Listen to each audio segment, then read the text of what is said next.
มันเป็นมือเผาสรีระสังขารของพระพุทธเจ้าเพื่อเลื่อนอัฐมีบูชาหลังจากปรินิพพานไปแล้ววันที่8อัฏฐะแปลว่า8สั่นแหละแล้วก็ระลึกนึกถึงคุณของเพิ่นอันเป็นคุณที่มหาศาลหาประมาณบ่ได้ก็แล้วกันเพราะเฮาอาจคาดบ่ถึงว่าเพิ่นทำคุณประโยชน์กับโลกนี้และก็โลกหน้าหรือโลกหลายๆโลกที่พวกเฮาอาจจะบ่เคยได้ยินได้ฟังเทศกับมนุษย์ก็อย่างหนึ่งจากว่าเวลาเพิ่นเทศนาสั่งสอนกับพวกมนุษย์อย่างหนึ่งระดับหนึ่งกับเทวดาก็ระดับหนึ่งกับหมู่พรหมก็ระดับหนึ่งเด้นั่นแล้วปัญหาต่างๆหรือเป็นหยังคือมีบอกว่าอายุเท่านั้นกับอายุเท่านี้อาสงไขยพวกเฮาสิเว้าเรื่องกับคุยเรื่องกับบ่รู้เรื่องว่าประมาณปีบ่ได้คุยกับเทวดาเว้าเรื่องกับรู้เรื่องคุยกับหมู่พรหมเว้าเรื่องอสงไขยรู้เรื่องนี่คือส่วนบางอย่างที่เฮาบ่รู้ว่ามันยาวนานมันเกินแบบนั้นนี่อายุมันอาจจะว่าสั้นจำนี่หรือพวกเขาเข้าใจว่าเขาอายุยืนเนาะแต่ว่าสำหรับเทวดาเขาเดี๋ยวมาเบิ่งโลกมนุษย์สั้นๆนิดเดียวบัดนี้สำหรับหมู่พรหมอายุเป็นกับเขาเบิ่งเทวดาเขาเบิ่งมนุษย์หายใจเดียวนึงได้บ่ายคนละอย่างกันเลยเด้อรูปพรหมหนักเข้าไปอีกเป็นอสงไขยบัดหนักกว่าเก่าอีกนั่นแหละเพิ่นจังมีธรรมน่ะเหมาะสมกับสติปัญญาของหมู่สัตว์เพิ่นว่าจำแนกแจกธรรมให้เหมาะสมกับอุปนิสัยของหมู่สัตว์บ่ได้มีแค่นี้ในโลกบัดในจักรวาลมี4บัดเนาะบัดนี้แสนโกฏจักรวาลนี่แล้วความรู้ของพระพุทธเจ้าจึงหาประมาณบ่ได้แล้วก็คำเทศนาของเพิ่นก็แล้วแต่ละอันเพื่อเป็นแรงดึงดูดเพื่อสัตว์ทั้งหลายเขามาเกิดกับโลกเพื่อจะได้ยินได้ฟังธรรมนั่นแหละพระพุทธเจ้าตรัสรู้ขึ้นมานั่น ขึ้นมาทีละองค์เป็นเอกะทีละหนึ่งเท่านั้นบ่มี2นั่นแหละพระพุทธเจ้าจึงเกิดขึ้นได้ยากฟังยากฟังธรรมะแบบนี้ส่วนมากเขาไม่รู้แต่ว่าเขาพาสร้างเนาะขอความร่ำรวยขออายุยืนขอบ่เจ็บบ่ปวดบ่ป่วยขอให้ลูกเต้าสมหวังเป็นเศรษฐีมีชีวิตเป็นสุขในโลกนี้บ่มีดอกคำว่าสุขหรือโลกใดก็สร้างกันสิว่าเกิดแต่บ่มีคำว่าสุขดอกมันก็ทุกข์เกิดแล้วก็ทุกข์ดับทุกข์ดับแล้วก็ทุกข์เกิดมันสั่นแหละถือว่าเฮาระลึกนึกถึงบุญคุณของเพิ่นหาประมาณบ่ได้พวกทัสสะหิจะโรกตะตูหินี่แสนโกฏจักรวาลเด้จักรวาลหนึ่งมีเท่าไหร่บาด 2,000 เด้ทั้งสั้นแล้วไล่เบิ่งดูแสนโกฏจะสิไล่เป็นหยังเนาะเฮาอาจจะเบิ่งแล้วบ่มีค่าบ่มีความหมายสำหรับเฮาแต่ว่ามีความหมายสำหรับสติปัญญาในอีกระดับหนึ่งเด้ต่างกันเป็นเรื่องไกลตัวเฮาเกินไปเป็นเรื่องอจินไตยบ่สมควรคิดก็ถือแล้วคนเฮามันคือเพิ่นจำแนกแจกธรรมต่างๆให้เป็นไปตามอุปนิสัยและระดับสติปัญญาของหมู่สัตว์อีกอย่างหนึ่งสัตว์อจินไตยอย่างหนึ่งคนเฮาเป็นหยังคือเกิดมามีความจนมีความรวยบ่เสมอกันบางคนก็อายุสั้นบางคนก็อายุยืนบางคนก็เฮ็ดอีหยังเล็กๆน้อยๆนิดๆหน่อยๆเป็นเงินเป็นทองสมหวังกันมากบางคนเฮ็ดแทบตายก็บ่ได้อีหยังมีแต่ขาดทุนมีแต่เขากดเขาโกงจักว่าล่ะนั่นแหละหลายอย่างที่พวกเขาบ่เข้าใจที่เคยว่าคนเป็นหมดบุญเป็นจังไดเนาะบางคนลงทุนเขาทำงานทุ่มเทเต็มที่แต่มีแต่การขาดทุนและขาดทุนเฮ็ดหยังก็บ่ได้ประสมหวังเพราะว่าคัดขวางการให้ทานเขาขวางลาภผู้อื่นก็มีเด้คือว่าเขาสิไปทานมันนี่ สิได้ไปทำบุญทำทานกับเพิ่นจักพันเดือกเว้ยอุ้ยน่ะยังหลายกระดอแท้นี่นี่แหละเด้อเหตุอันหนึงที่เจ้าของบ่สมหวังร้อยหนึงก็พอเด้อภาษาจังสัตว์นี่เลิ่นว่าขวางราบแล้วผลกรรมกลับคืนมาหาเจ้าของเลยว่าเฮ็ดอีหยังก็มีแต่ขาดทุนหรือว่าบัดนี้ไปซอยอันงานหม้องหันหม้องนี้ก็น่าโอ้ยสิไปมันได้หยังเด้นี่ตัวเองเลยเป็นคนที่บ่มีคนซอยเจ้าของเองนี่เลยบ่มีหมู่พวกบริวารที่ให้เกิดความจริงใจได้รับการช่วยเหลือและที่เฮาเห็นยาจกว่าในพวกขอทานหรือลูกกำพร้าหรือคนพิการที่ถูกรังแกถูกตีถูกทำลายต่างๆนานาสารพัดล้วนแล้วแต่เฮาเห็นปลายเหตุมันเองต้นเหตุมันก็สมควรแล้วนี่แต่เฮาเห็นต้นเหตุมันอุ้ยมันจังซั่นจังซี่นะว่าเด้นี่แค่ปลายเหตุเด้อที่เฮาเห็นคนพิการถูกรังแกถูกยิงถูกฆ่าถูกสารพัดที่เอาเปรียบถูกคดโกงเพื่อเอาโกงเงินคนพิการนี่ตาบอดก็แปลของมันเนาะแขนขาพิการก็แปลของมันเนาะกับมันโกงมันก่อนนั่นแหละเมื่อมันมีเบิดฤทธิ์เบิดเดชเบิดบุญก็ว่าไม่ใช่ว่าล่ะเขาก็เอาขึ้นในลักษณะนั้นบางคนทำมาหากินขยันขันแข็งแต่บ่รวยบางคนบ่เฮ็ดอีหยังดอกนิดๆหน่อยๆกันจับขึ้นเป็นเงินเป็นทองแล้วเด้นั่นแหละส่วนแล้วแต่เป็นปลายเหตุต้นเหตุมันมากคนที่หาอยู่หากินอดอึดอยากทุกข์ยากถูกคดถูกโกงก็คือเคยขวางเขาเคยขวางเคยโกงแล้วก็บ่ค่อยมีคนให้ความร่วมมือซอยเหลืออันนั้นอันนี้เพราะว่าไปคัดไปขวางคนเวลาเขาจะไปซอยเหลือกันเหตุการณ์เหตุงานยังยิ่งเป็นงานสาธารณะประโยชน์นี่ห่างคักเด้คือว่าเขาพากันเอามื้อนี้เฮาสิทำความสะอาดริมถนนเนาะทำความสะอาดหรือกุฏิศาลาเพื่อสิเฮ็ดใหม่เนาะจังซี่เรื่องการมีคนสิไปก็ไปขวางเด้เฮ้ยสิแล่นไปเฮ็ดหยังเด้เนี่ยตะคองก็ได้ถูกขวางเหมือนกันมีกะหลายๆอย่างที่เป็นอจินไตยที่บ่คนคิดเพิ่นว่าเรื่องของกรรมเป็นเรื่องที่บ่สมควรคิดความหมายของเพิ่นให้เอาปัจจุบันนั่นแหละถ้าสิเว้าย่อๆเข้ามาให้เข้าใจง่ายก็ดีอดีตมันเป็นสิผ่านไปแล้วว่าสามารถแก้ไขยังได้อนาคตเป็นยังบ่ทันได้ถึงบ่ควรคำนึงถึงและวาดฝันจินตนาการเป็นการสร้างภพว่าไปฉะนั้นเพิ่นจึงสอนให้เฮาอยู่ในปัจจุบันที่ว่าเป็นหยังถึงว่าคนเป็นเบิดบุญบางคนเด้อเกิดในตระกูลทุกข์ยากและลำบากแต่ว่าในระหว่างกลางคนเกิดเป็นคนร่ำรวยได้จังซี่ก็มีบอกว่ามันบ่กี่ลังอย่างยืนอีหยังดอกทุกอย่างก็ดีพูดถึงว่าความสำคัญในวันอัฐมีบูชา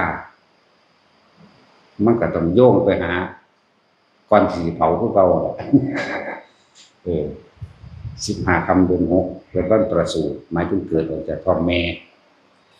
แล้วก็ตรัสรู้พร้อมมือเดียวกันปรินิพพานอนุปาทิเสสนิพพานธาตุตายทั้งร่างกายบัดนี้ตายเบิดทั้งร่างกาย เหตุที่มาของ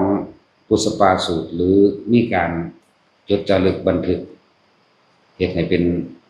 เรียงรอยซึ่งพระธรรมเรียงรอยธรรมบทเรียงรอยพระวินัยเรียงรอยพระอภิธรรมไปทำ 42,000 ตรงนั้นก็24,000นั่นแหละรวมแล้วก็เป็น 48,000 นั่นแหละ 44,000 กับ 22,000 ธรรมบท 22,000 เนาะธรรมบทพระวินัยก็ 22,000 แต่ว่าพระอภิธรรม 44,000 เด้บวกกันแล้วเป็น 48,000 พระธรรมขันธ์เป็นเหตุในการเรียงรอยที่ว่าความเป็นมาของปุสปาสูตรเราของบางอย่างที่เราพูดหมายถึงเราตถาคตได้พูดก็พูดไปหมดแล้วแต่ของบางอย่างมีอาจสามารถจะสื่อสารด้วยคำพูดได้เราได้ส่งต่อให้กับกัสสปะแล้วเราได้ส่งต่อให้กับมหากัสสปะแต่ว่าบ่าวมหากัสสปะคือบ่เข้าใจเนาะ ตะกี้ว่ามีมหาดอกคือพระมหาโมคคัลลาจังซี่บ่มีผู้ใดแต่งตั้งแต่ว่าจังเพิ่นไปเรียนจบบาลีจบปทใดแล้วจังสิได้มหาเนาะ โบราณกาลเขาเจ้าแต่งเพื่อให้เกิดความแยกแยะออกมาซื่อๆเป็นให้เกิดการจดจำง่ายคือจังพระเลวตะจังซี่แต่ว่าเลวตะใดกังขาเลวตะอ่ะนี่เพิ่นว่าซั่นเพิ่นก็ซื้อว่าเลวตะซื่อๆเนี่ยแต่ว่าบางคนมีความสงสัยมากกังขาแปลว่าสงสัยเลยมาใส่ซื่อเพื่อให้เกิดแยกแยะออกมาซื่อๆเป็นบุคลิกพิเศษ กังขาเลวตะมันหรือเลวตะน้องไส้ภาษาลิบุตรอีกเลวตะหนึ่งได้บ่นี่เลวตะยังละก็จังนั้นมีชื่อต่ออีกเด้เกิดว่าเพิ่นไปอยู่ป่าต้นตะเคียนนะชื่อตะเคียนของภาษาบาลียังได้คิระริยะอย่างนี้ละเลวตะทิขาริยะอย่างนี้นะเรียกว่าเลวตะผู้อยู่ป่าตะเคียนนะความหมายเพิ่นนี่เลวตะผู้มีความสงสัยมากหลายเลวตะกระดอกเดี๋ยวผมสั่งละคำว่า มันละเอียดลึกซึ้งก็ยังไงดีของคำว่าอุสปาสูตรเราได้ส่งต่อให้กับกัสสปะแล้วส่งต่อโดยความรู้สึกใส่กันผู้อื่นรับบ่ได้เหมือนกันแหละครับการรับผ่าของพระพุทธเจ้าผ่ายังผ่าสังฆาวะนั่นแหละนี่พระมหากัสสปะได้รับได้คนเดียวนอกนั้นรับบ่ได้เด้คุณธรรมบ่สูงบ่ถึงบ่พอสิรับได้เข้าชาติแล้ววันบางครั้งก็เข้าเดือนนึงโอ้ยบักหาเนี่ยมันมีตะเล่นจังซั่นนั่งตาไม่แน่เลยนั่งสมาธิเพชรมื้อเช้าก็ยังคุยให้ฟังอยู่ตอนหนูยังน้อยหนูไปวัดกับพ่อกับแม่นั่นว่าหนูจ้องดวงอาทิตย์ตอนขี่รถไปหนูจ้องดวงอาทิตย์เป็นแบบนี้คุณดีธรรมดาดิท่านถึงเวลามึงซื่อดอกได้กสิณได้แต่ว่ามาท่านถึงเวลามันซื่อจังซี่ล่ะอดทนท่านอารมณ์ก่อนอดทนท่านถึงดาถึงฝ่ามือมัน แต่ถึงเวลามันนั่งสิเปิดตัวเองหรอก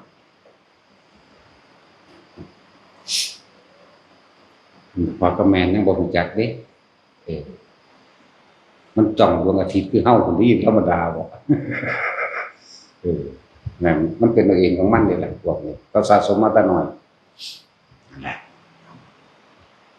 ก็พ้นทุกข์ตัวน้อยก็บ่ได้พ้นทุกข์บาดเฒ่าพวกนี้ล่ะจักสิพ้นหรือบ่พ้นที่คนนี้ก็ได้เนาะจักสิพ้นหรือบ่พ้นลูก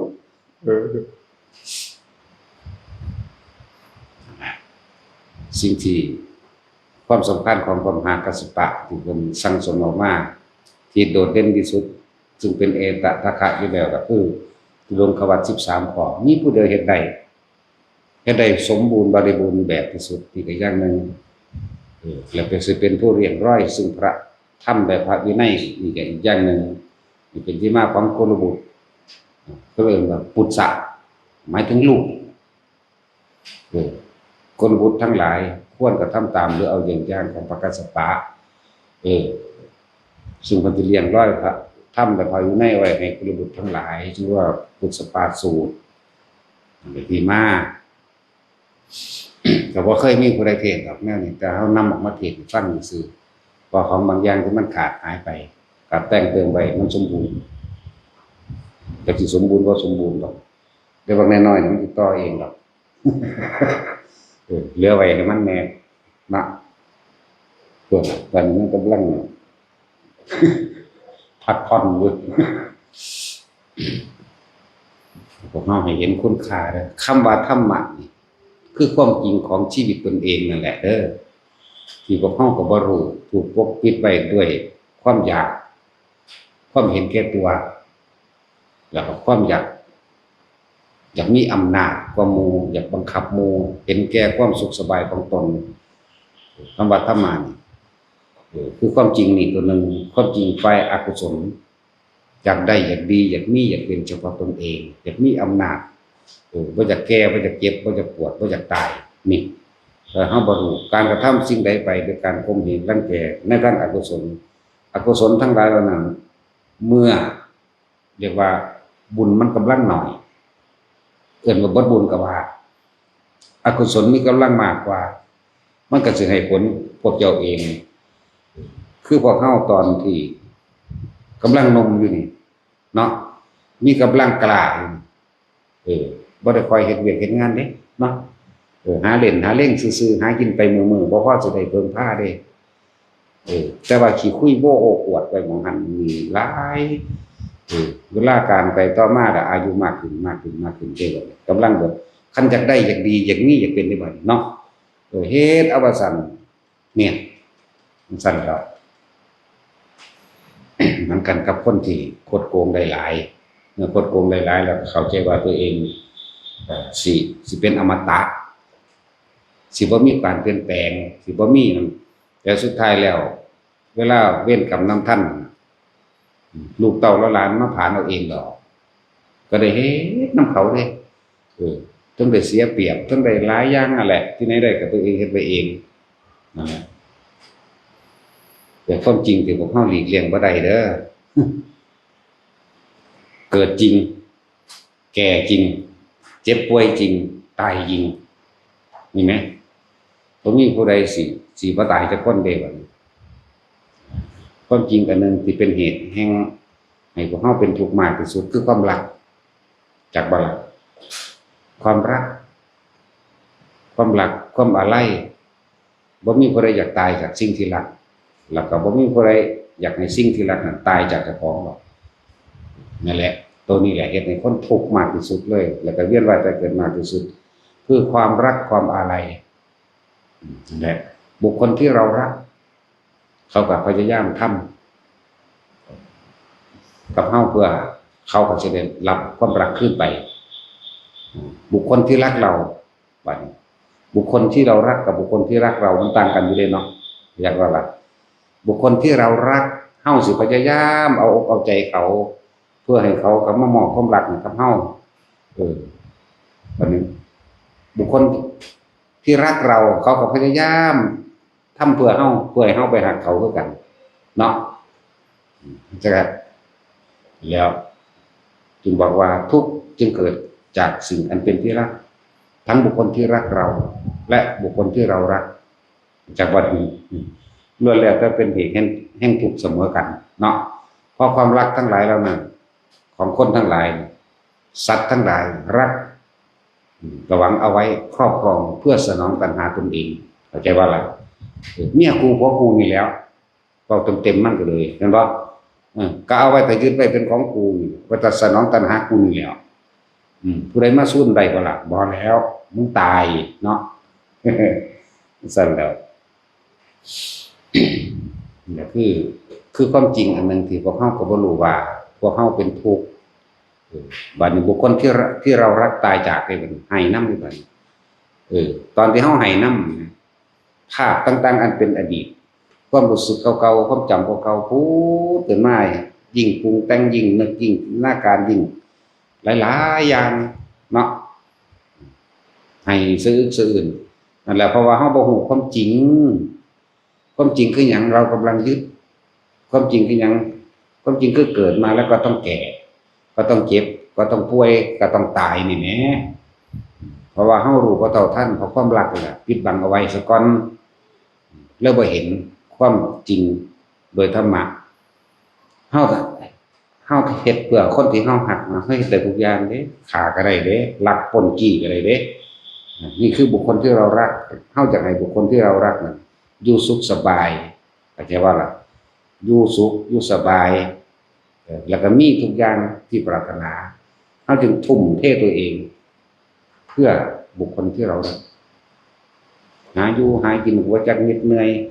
มีแต่สิได้ไปหน้าเพื่อสิอ่านกับคนที่เฮารักเนาะแม่นบ่แท็กซี่แต่เดือนใดได้เงินหลายโอ้ยเนาะมันสิดีดาเลยแต่เดือนใดบ่ได้มันสิเป็นเหี่ยวใจห่อเหี่ยว เพราะว่าบุคคลที่เรารักเนี่ยเขาจึงมีการสร้างบ้านสร้างเรือนเป็นเหตุให้เกิดการสร้างบ้านเรือนเพื่อให้บุคคลที่เรารักนี้ก็อยู่สุขสบายใจว่าหลักใช่แล้ว เขาจึงทุ่มเททุกอย่างเลยครับพ่อปนกับปนพ่อกี้กับกี้พ่อขากับขาพ่อรักกับรักเด้พ่อตัวเอาแบบใดโยนความผิดให้กันแบบใดผู้อื่นจิบหายกระช่างขอให้เราสมหวังในสิ่งที่เราปรารถนากับเพื่อบุคคลที่เรารักเป็นเบิดตัวอย่าง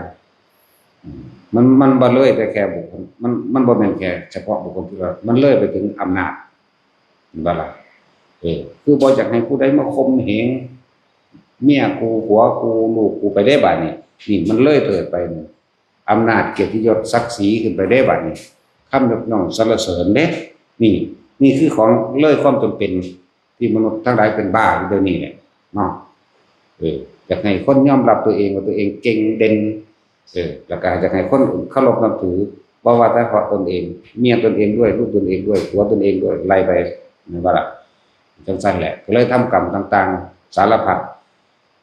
โดยว่าได้เข้าใจว่ากรรมทั้งหลายที่เฮากระทำสิจะย้อนขึ้นมาให้ผลกับเฮาเราทำสิ่งใดเราก็ย่อมได้รับผลสิ่งนั้นกรรมจึงจะแน่แก่สัตว์ต่างๆเป็นไปตามผลของการกระทำคือกรรมที่ตัวเองกระทำเอาไว้นี่ก็คือบอกว่าไม่ว่ากุศลและอกุศลย่อมคืนมาหาบุคคลที่กระทำเลยเกิดกลายเป็นสมรู้ร่วมคิดซึ่งกันและกันผัวเมียคุยกันเอาท่านเอาสิบ่เฮานั่นแหละที่มันผูกพันกันไปเรื่อยๆคือการทำผิดอันเลยของจำเป็นในชีวิตจักว่าของจำเป็นในชีวิตนี่อย่างอาหารที่หนึ่งของโลกอาหารที่อยู่อาศัยเครื่องนุ่งห่มยารักษาความเจ็บปวดยาแก้ปวดยารักษาโรคอะไร4อย่างเท่านั้นแต่เลย4อย่างนี้ขึ้นไปบัดนี้คำสรรเสริญนะบ่ต้องการความยอมรับต้องการความสรรเสริญต้องการที่มีอำนาจมึงต้องเคารพกูและในครอบครัวตระกูลกูพร้อมนี่ก็เลยสร้างอย่างต่างๆนานาเพื่อให้เกิดอิทธิพลเพื่อให้เกิดอิทธิพลในการเคารพนับถือเด้โดยบ่ได้รู้ได้ว่าผิดหรือว่าถูกบัดนั่นแหละจะส่วนมากมันสิไปทางเลวเนาะ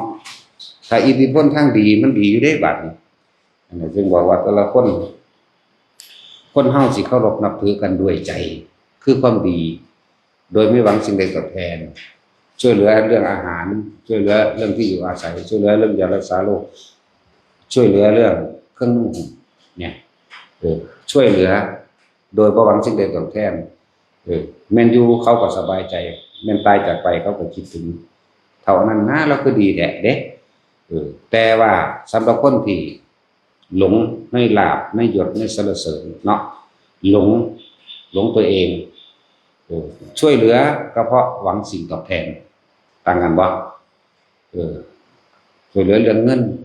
ช่วยเหลือเรื่องอาหารช่วยเหลือเรื่องคืออยู่อาศัยช่วยเหลือเรื่องยารักษาโรคหรือนำส่งโรงพยาบาลมื้อนี้ก็หวังผลตอบแทนขึ้นมาเด้มันทางนี้หรอกถ้าเขาเห็นบ่ถูกใจเลยโอ้ยนี่แหละคุณเอ้ยเห็นว่าอีนี่แหละคุณบักนี่แหละคุณกูนี่เฮ็ดน้ำข้นบ่ขึ้นดอกว่าเด้นั่นเรียกว่าหวังสิ่งตอบแทนคนเฮามันรู้สัมผัสใจกันได้อยู่ดอกนะว่ามันเป็นจังไดแม่นบ่ล่ะเอาเฮ็ดเอาหน้าดอกว่าเด้เนาะผู้นั้นก็ดีเฮ็ดเอาหน้าทั้งสั่นทั้งสี่รังแกข่มเหงเขาโอ้เขาฮู้อยู่ดอกนั่นแหละแต่ว่ามันบ่ฮู้ว่าการกระทำสิ่งทั้งหลายเหล่านี้แล้วมันสิย้อนขึ้นมาหาเฮาคือเก่าการให้ผลของกรรมมันบ่แม่นให้แต่ปัจจุบันณขณะนี้ให้พรุ่งนี้ก็ได้มะรืนนี้ก็ได้พรุ่งแล้วก็เดือนนี้ปีหน้าหรือชาติหน้าและชาติต่อๆไปมันไม่ธรรมดาเด้กรรม10อย่างเวลามันให้ผลเนาะซั่นแล้วเยอะจังว่าเฮามาระลึกถึงแล้วที่ได้นำสิ่งเหล่านี้มาบอกมาแนะนำให้ก็ออกจากปากพระพุทธเจ้าเด้ออกจากพระพุทธเจ้าได้นี่บ่แม่นออกจากเฮาเองแต่กี้เฮาก็บ่รู้คือกันนั่นแหละ ก็เลยต้องอาศัยคำสอนของพระเจ้ามาเป็นเครื่องนำทางการดำเนินชีวิตฆ่าสัตว์ลักทรัพย์ประพฤติผิดตามอำเภอใจของเจ้าของเองโดยการข่มเหงผู้อื่นบังคับผู้อื่นเนี่ยโกหกทำให้ผู้อื่นเสียชีวิตและทรัพย์สินหรือดื่มสุราเมลัยตลอดทั้งของมึนเมาทั้งตัวเองดื่มเองกินเองเสพเองและหรือชักชวนผู้อื่นกรรมทั้งหลายเหล่านั้นล้วนย้อนขึ้นมาหาเจ้าของตนเองเห็นไหมแต่สิ่งเหล่านี้เท่ากันได้ความรู้อันนี้แนวทางอันนี้จากพระพุทธเจ้านั่นแหละแล้วพระพุทธเจ้าเพิ่นยิ่งใหญ่ขนาดใดมีคุณต่อโลกขนาดใดนี่อิทธิฤทธิ์บุญญาฤทธิ์โอ้สารพัดนั่นแหละขนาดใดสุดท้ายแล้วเพิ่นก็ต้องตายไหมเนาะแล้วพวกเฮานี่แม่นหยังถ้าสิพูดถึงฐานะตระกูลเนาะเพิ่นก็เกิดในตระกูลกษัตริย์อยู่แล้วอยู่ในฐานะกษัตริย์อยู่แล้วความร่ำรวยของเพิ่นก็เป็นที่หนึ่งของโลกอยู่แล้วนะแต่พวกเฮามันหยังมันซ้ำขี้ดำเพิ่นนี่เด้อุ้ยเฮาบ่ได้เทียบกับขี้ดำเพิ่นดอกเนาะตามธรรมดาแล้วถ้าเพิ่นบ่ออกบวชจะต้องได้เป็นจักรพรรดิแน่นอนอย่าว่าล่ะเป็นจักรพรรดิปกครองโลกทั้ง4พุ่นเด้อเมื่อมันปกครองโลกนี่เด้บ่แม่นจักรพรรดิเอามาแต่งตั้งกันเพื่อข่มเหงกันเด้จักรพรรดิญี่ปุ่นจักรพรรดิอังกฤษหรือจักรพรรดิเยอรมันจังซี่บ่แม่นอันนั้นมันตั้งชื่อเอาซื่อๆเด้จักรพรรดิแท้บ่ได้เป็นสั่นเด้คุมในสหชาติพวกเกิดพร้อมกันกับเพิ่นเพราะว่าสิเป็นครูบารมีคือนักพนังพิมพ์ผ้านี่มีต้นไม้ก็ตามแต่ที่อันนึงที่ว่าเป็นเครื่องรับประกันยืนยันความร่ำรวยของเพิ่นเองขุมทองทั้ง4มันบ่ได้น้อยเด้ขุมละโยชน์จักบ่กว้างโยชน์ยาวโยชน์ลึกโยชน์นี่แหม4แล้วก็ยิบปั๊บพูดขึ้นมาแทนกันปั๊บโหลดจังสั่นตัวแล้วพวกเฮามันมีอยู่บ่จังสั่นบ่นี่ล่ะคือพูดถึงว่าเครื่องรับประกันยืนยันความรวยของเพิ่นนั่นนึงคือคุ้มครองทั้ง4ถ้าไม่ได้อนุญาตให้ใครก็ไม่อาจสามารถนำไปได้จังสั่นแหละถ้าเพิ่นว่าให้คนนี้มันจังไปเด้ถ้าไม่ให้บ่มีทางบ่มีไผลักเอาไปพร้อมมันเกิดจากบุญของเพิ่นเองจังซั่นแหละจึงบอกว่าเพิ่นเป็นเจ้าฟ้ามหากษัตริย์เมียเพิ่นก็มีผู้บักงามอีกแล้วก็เมียน้อยเพิ่นอีก 74,000 คนพุ่นเด้จักว่าล่ะปราสาท3ฤดูคือเพิ่นสิต้องอยู่ในอากาศเป็นปกติแบบพอดีเย็นสบายแม่หน้าฝนอยู่ปราสาทหลังนี้ชื่อว่าจังซี่นะร้อนอยู่ปราสาทหลังนี้ชื่อว่าจังซี่หน้าหนาวอยู่ปราสาทหลังนี้ชื่อว่าจังซี่เด้ลืมชื่อแล้วมันเสียหลายชื่อโพดอยู่ชื่อบ่ได้แต่ละปราสาทคิดเบิ่งอยู่นั่งสนมปราสาทละเท่าไหร่ก็ 74,000 นั่งก็แบ่งออกผู้ละครึ่งก็หาร3จังซั่นแล้วเพิ่นคืออุทิศตนเพื่อบุคคลทั้งหลายคือพวกเฮาได้เนาะพวกเฮากำลังแสวงหาในสิ่งที่เพิ่นทิ้งความร่ำรวยเกียรติยศศักดิ์ศรีความเป็นใหญ่ทิ้งเบิดเพื่อสินำความจริงธรรมะคือความจริงของชีวิตพวกเฮาออกมาแสดงให้พวกเฮาเห็นตามความเป็นจริงนี่แหละเห็นว่าทำดีได้ดีนี่แหละทำเลวก็ได้เลวนั่นแหละเห็นว่าทำสิ่งใดก็ได้สิ่งนั้นนี่แหละเป็นต้นเห็นว่าทุกสิ่งทุกอย่างเกิดจากการกระทำของตนบ่มีผู้ใดมาดลบันดาลใดบ่มีเทพเทวดาอินพรหมมาดลบันดาลสุขและทุกข์ให้ผู้ใดทุกอย่างเกิดจากการกระทำของตัวเองคนบางคนเกิดมาพิการเลยกะเจ้าของเคยเฮ็ดไว้ก็จะบ่ล่ะคนบางคนพิการตอนอายุขวบ1 2ขวบ3ขวบไล่ไว้แล้วแต่มันสิเป็นนั่นก็คือตัวของเฮ็ดไว้คนบางคนเกิดมาเคยเป็นเศรษฐีแต่ว่าเสือกตกทุกข์ได้ยากยิ่งกว่าเกิดมาเป็นยาจกซะเลยซ้ำไปนี่ก็เจ้าของเฮ็ดไว้บ่แม่นผู้ใดโดนบันดาลเด้เดี๋ยวจังซั่นแหละคนบางคนเป็นหยังคือผัวป๋าดูแท้เป็นหยังคือเมียป๋าดูแท้ กับเจ้าของเฮ็ดไว้คือกันนั่นแหละอย่างที่ดีหลายอย่างเรื่องของกรรมอีกแล้วเป็นอจินไตยอีกแล้วจังว่าคือเฮาระลึกถึงว่าเพิ่นยิ่งใหญ่ขนาดนั้นสุดท้ายเพิ่นก็ต้องตายเจ้าพวกเฮาเด้เฮาเปรียบซ้ำคือหมดคือหยังนี่เด้เนาะเฮานี่คือหมดขิวซึ่งบ่มีผิดสงอีหยังบ่แม่นหมดแดงเด้หมดแดงมันยังมีผิดกัดยังเจ็บอยู่เด้หมดดำคิ้วๆนะเพราะฉะนั้นก็คิดพ่อได้หมดคิ้วๆดำๆมักไตก็ดังคนดอกหมดจังซั่นกัดก็บ่เป็นยังบ่เป็นเด้แล้วพวกเฮามันแค่นี้นึงพวกเฮาสิมาหวงแหนมาอิหยังกันแดแนวทางเพิ่นก็บอกว่าทานคือการสละออกคนมีบุญเป็นจังไดคนมีบุญคือคนที่เบาเบาใจสงบเย็นเบายิ่งสละมากได้มากเท่าไหร่ก็ยิ่งเบาเท่านั้นสบายใจเท่านั้นแหละนี่คือคนมีบุญคนมีบุญคือคนบ่ได้มองหยังดอกแล้วองค์สั้นตัวมันก็สอนตัวท่าน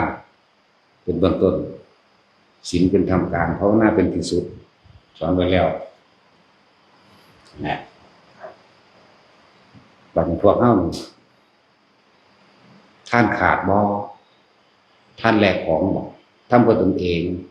ยังจะหาความเห็นแก่ตัวไปให้หนาเนาะถ้าเฮาเข้าใจ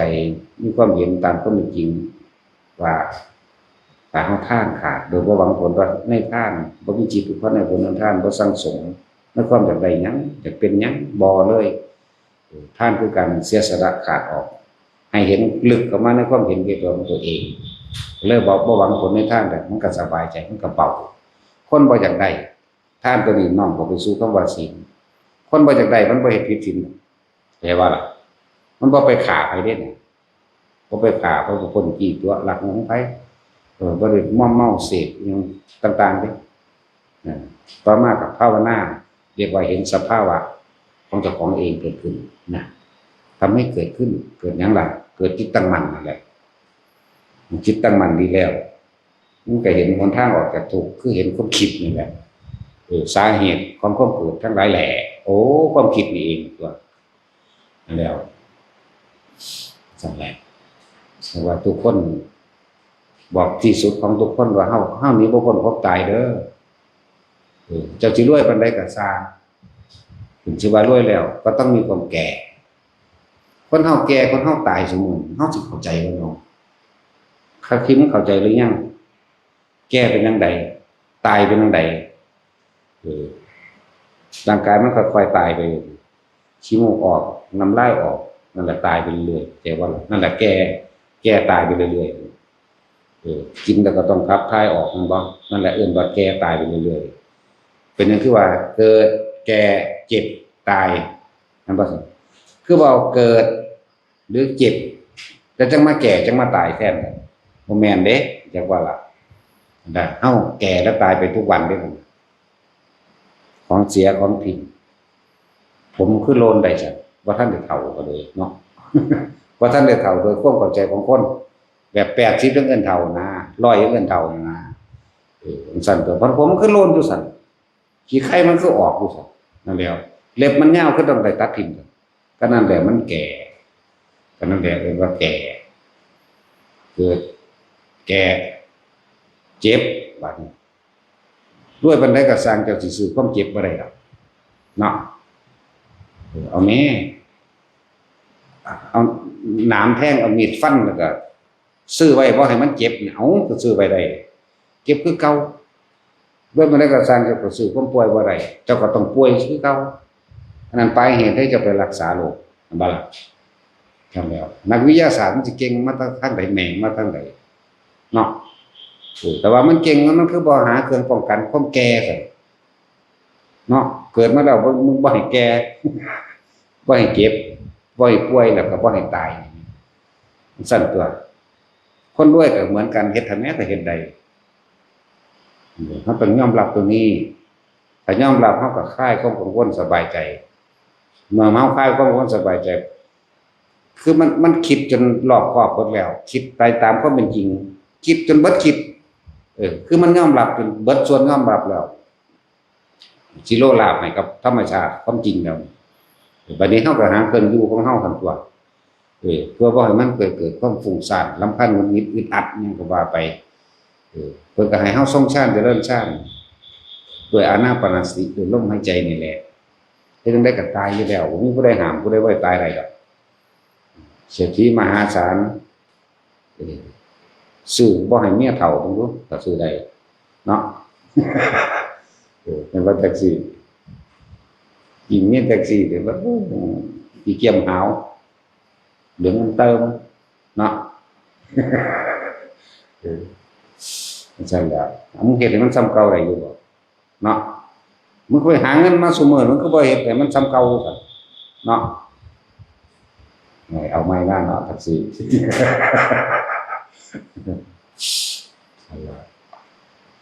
แต่คือเขาต้องยอมรับว่าแล้วเขาก็หาเครื่องมาเทียบเพื่อแต่ว่าเขาด้วยเขามีความสุขบ่มีผู้ใดมีความสุขดอกทางด้วยของถูกกว่าเฮาอีกเนาะเฮาตัวมันเป็นคนมีบุญมากเกิดชาวไร่ชาวนาเนี่ยเป็นอิสระเด้พวกข้าราชการนั่นบ่อิสระเด้พวกเจ้าทำงานต้องไปตอกบัตรต้องไปเซ็นชื่อเนาะต้องมีเวลาเด้พวกเจ้าเฮ็ดตามเวลาเด้ส่วนชาวไร่ชาวนาเฮ็ดไปตามอิสระงั้นกูไปเที่ยงก็สิเป็นหยังหน้าแม่เนาะกูไปค่ำก็สิเป็นหยังกูไปตีหนึ่งก็สิเป็นหยังเนาะพวกนี้บ่ได้2 โมงส่องไปเส้นซื้อ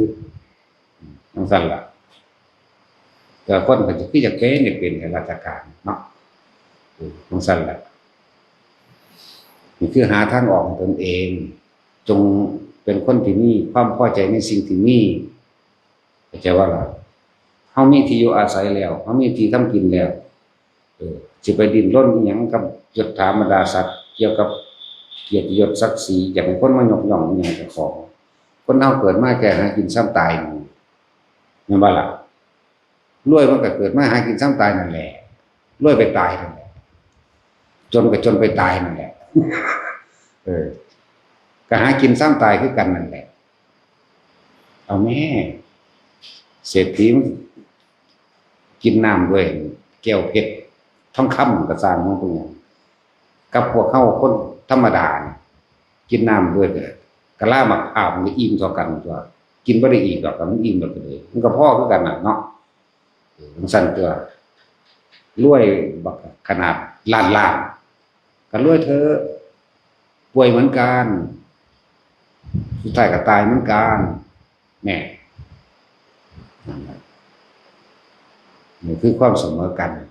เกิดเสมอกันแก่เสมอกันเจ็บป่วยเสมอกันตายเสมอกันบ่มีผู้ใดยิ่งย่อนกว่ากัน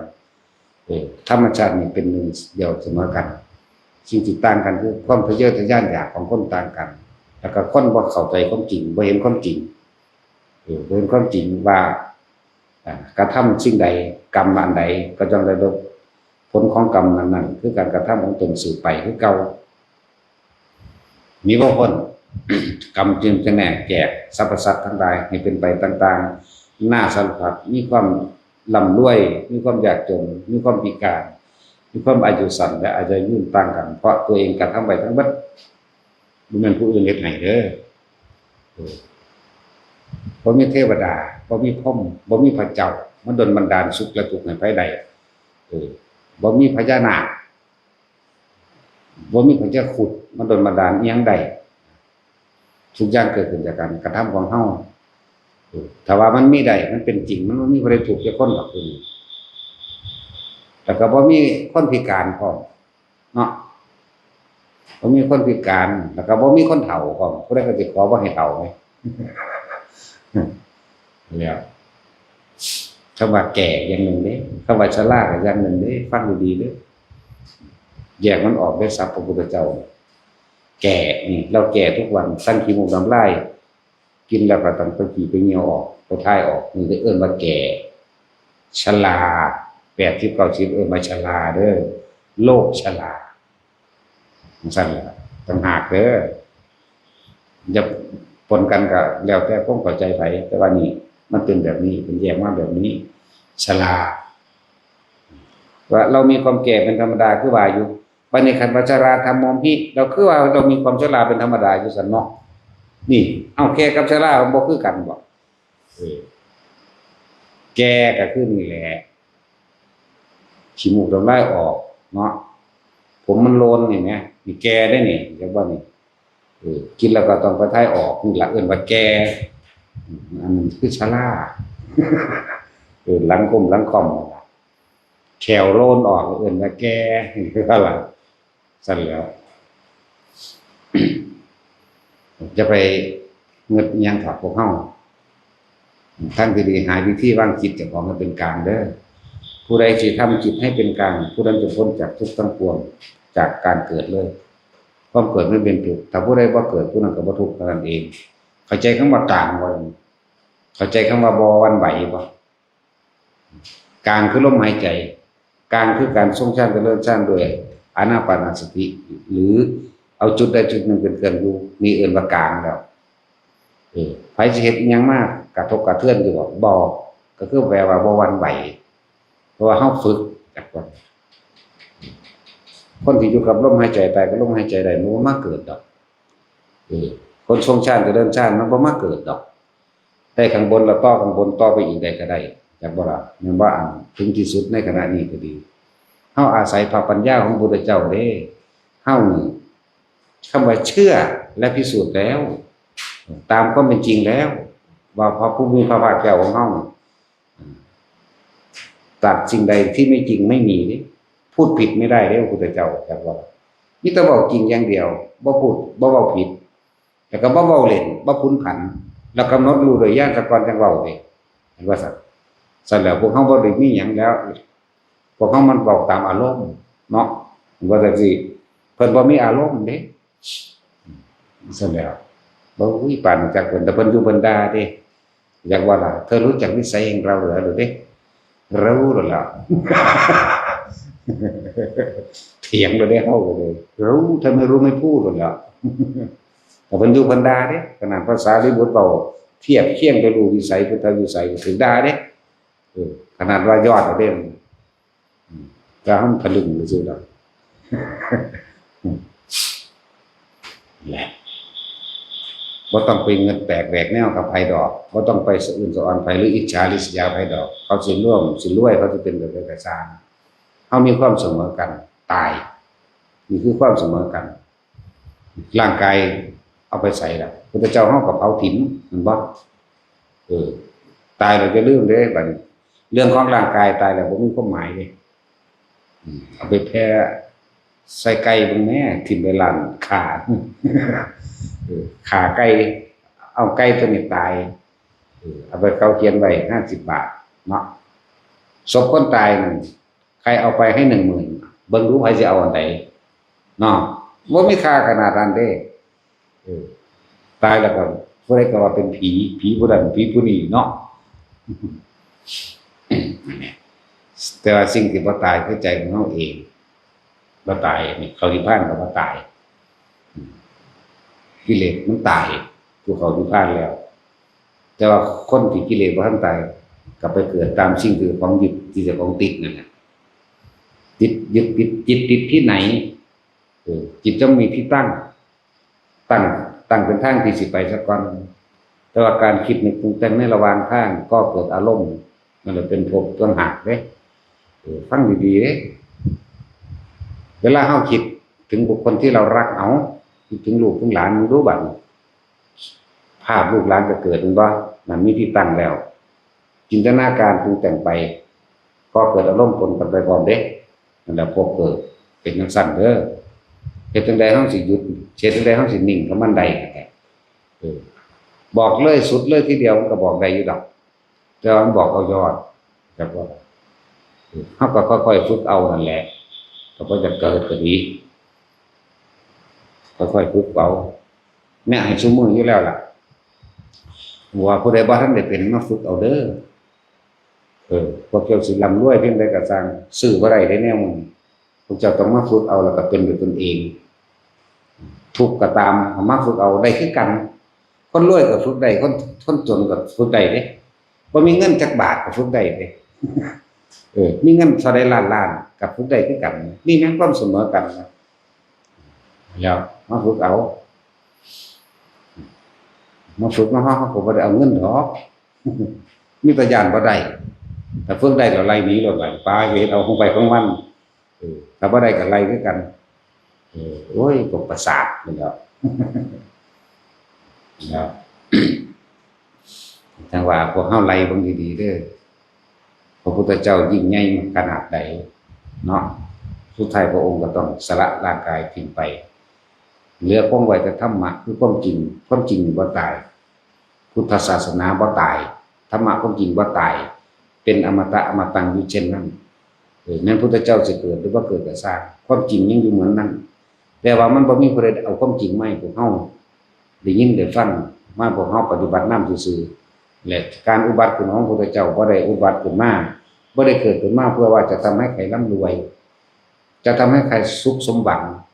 ในลักษณะว่าให้สมหวังได้ลดถามดาศักดิ์ให้ได้ลาภสักการะให้มีอิทธิพลเหนือไผว่าได้แม่นว่าเพิ่นอุบัติขึ้นมาเพื่อสิให้ผู้นั้นได้สอบเป็นเจ้าเป็นนายบ่แม่นว่าสิมาโดนบันดาลให้ผู้นั้นผู้นี้ได้เป็นสสเข้าใจว่าอบตทบสจนั่นแหละบ่ได้อุบัติขึ้นมาว่าสิมาเสกสนบันดาลบ่ได้เป็นแบบนี้อุบัติขึ้นมาถ้าจะเปรียบเทียบแล้วพระผู้มีพระภาคเจ้าเป็นดุจดังว่าเผ่าพันธุ์ของพระอาทิตย์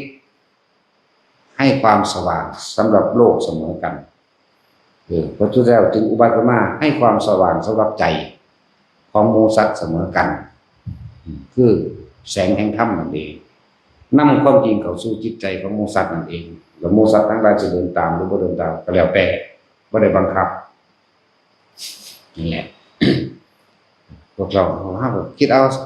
จังความสลดสังเวชใจในตนเองเอาเพิ่นยิ่งใหญ่ขนาดนั้นเพิ่นรวยขนาดนั้นเพิ่นก็ยังสละตัวเองออก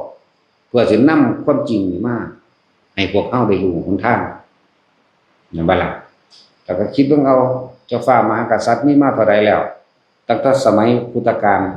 หรือเฮาอ่านประวัตินั้นประวัติเมืองนั้นเมืองนี้ลบราฆ่าฟันกันตายกันไปเป็นทอดๆเนาะจังซั่นแหล้วบ่มีผู้ใดอยู่คงทนได้นี่พระเจ้าฟ้ามหากษัตริย์เฮาเนี่ยก็ค่อยๆเป็นแต่ละองค์ตายไปบัดนี้เฮาอ่านในประวัติต่างๆวรมันที่ตอนนั้นเท่านี้ตายไปจนเบิดจนบ่มีวรมันแน่หาความจีรังอย่างยืนได้บ่ได้บ่มีหยังจีรังอย่างยืนจักอันจักอย่างดอกแล้ววันนี้พวกเฮาหันเข้ามาในตัวเองนี่แหละหันเข้ามาเบิ่งในตนเองตรงความคิดเจ้าของเองนี่มันเป็นคนเฮาส่วนมากก็ทุกข์เพราะว่าความคิดนี่แหละอันอื่นบ่ทุกข์ปานใดหรอกเพราะปานกันเนาะเพราะปานกันแต่หิวมากก็หากินอิ่มได้เสมอกันก็เศร้าอยู่เนาะเพราะว่าคนรวยหิวกินอิ่มแล้วมันก็เศร้าเด้คนจนหิวกินอิ่มก็เศร้าคือกันเด้แต่ว่าที่หิวบ่เป็นบ่พอบ่เศร้าพวกโรคจิตโรควิญญาณโรคทางวิญญาณโรคอิ่มบ่เป็นโรคพอบ่เป็นใจว่าล่ะมันสั่นเพื่อแต่ว่าฝึกให้ใจฝึกให้จิตมันหยุดมันนิ่งเป็นแนวมันจึงสิเห็นความบ่จีรังอย่างยืนเห็นความบ่เที่ยงของสรรพสิ่งทั้งหลายมีความเกิดเป็นธรรมดามีความแตกดับเป็นธรรมดา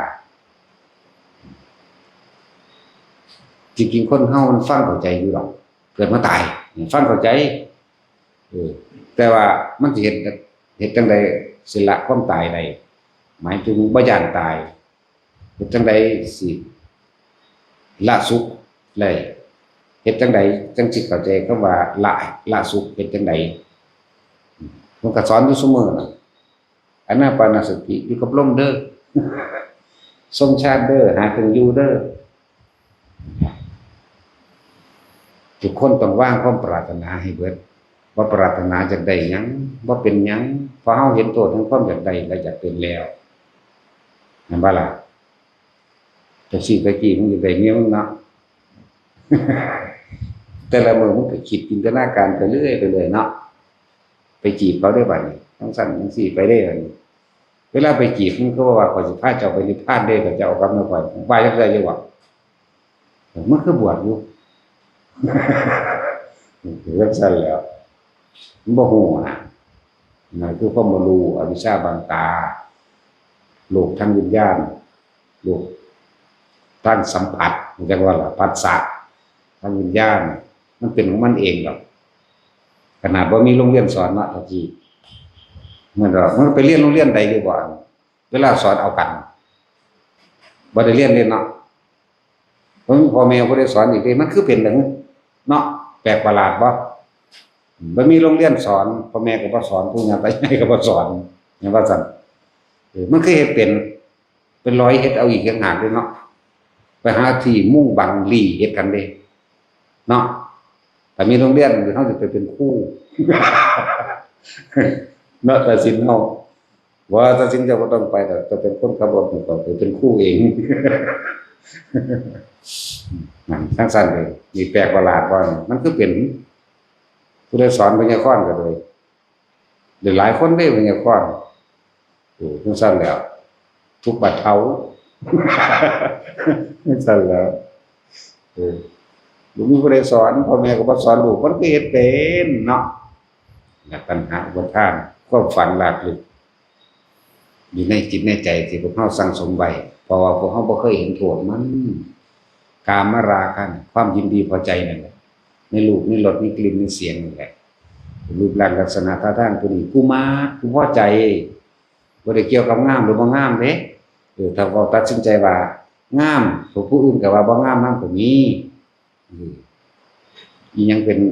ที่สุดของคำว่าความสวยและความงามคือจังเขาคุยกันเรื่องรูปนั่นแหละเป็นความงามเนาะมันก็เถียงบอกว่าแม่นรสเป็นความงามกลิ่นเป็นความงามนั่นนี่เป็นความงามพระพุทธเจ้าบอกว่าความพอใจตัวเดียวร่วมบ่เลยเนาะรูปรสกลิ่นเสียงสัมผัสอารมณ์ความรู้สึกลงตรงที่ความรู้สึกว่าพอใจหม่องเดียวเลยเฮ็ดจังใดเฮาสิละความยินดีพอใจในสิ่งทั้งหลายทั้งปวงใดพอใจในรูปลักษณะท่าทางบุคคลสัตว์สิ่งของพอใจในแม้กระทั่งสัมผัสทางอากาศร้อนหนาวเย็นแม่นบ่พอใจในหยังต่างๆนั่นแหละก็เรียกว่าผัสสะเรียกว่าเป็นได้เฮาสิหยุดผัสสะได้จังซี่นะว่าพวกบาลีมันบ่เข้าใจมันได้หรอกเฮ็ดจังได๋สิเซาคิดได้เอาง่ายๆโลดวิธีเศร้าคิดก็คืออยู่ลมหายใจน่ะอยู่ในการทรงฌานกระตุกลมเป็นนี่แหละลืมว่าเพิ่นยิ่งใหญ่ขนาดใดสุดท้ายก็ต้องเผาทิ้งร่างกายนี่พิมพ์เสมอกันเด้อเกิดเป็นเจ้าฟ้ามหากษัตริย์จักรพรรดิก็สร้างจักรพรรดินั่นก็คือใหญ่ที่สุดแล้วนี่เพราะว่าครองโลกทั้ง4แต่จักรพรรดิก็ตายมั้ยเนาะนั่นแล้วมีอำนาจเหนือทั้งปวงเด้จักรพรรดิกษัตริย์แต่ละประเทศยังบ่ทันได้เสียวของจักรพรรดิเด้นั่นซั่นแหละก็ยังตายบัดพระพุทธเจ้ายิ่งกว่าจักรพรรดิอีกเด้บัดยิ่งกว่าจักรพรรดิเด้โลกทั้งเบิดในแสนโกฏโลกธาตุอยู่ใต้ความจริงที่พระองค์นำมาแสดงสุดท้ายแล้วมันก็ยังตายนี่แล้วพวกเฮาเด้ตาย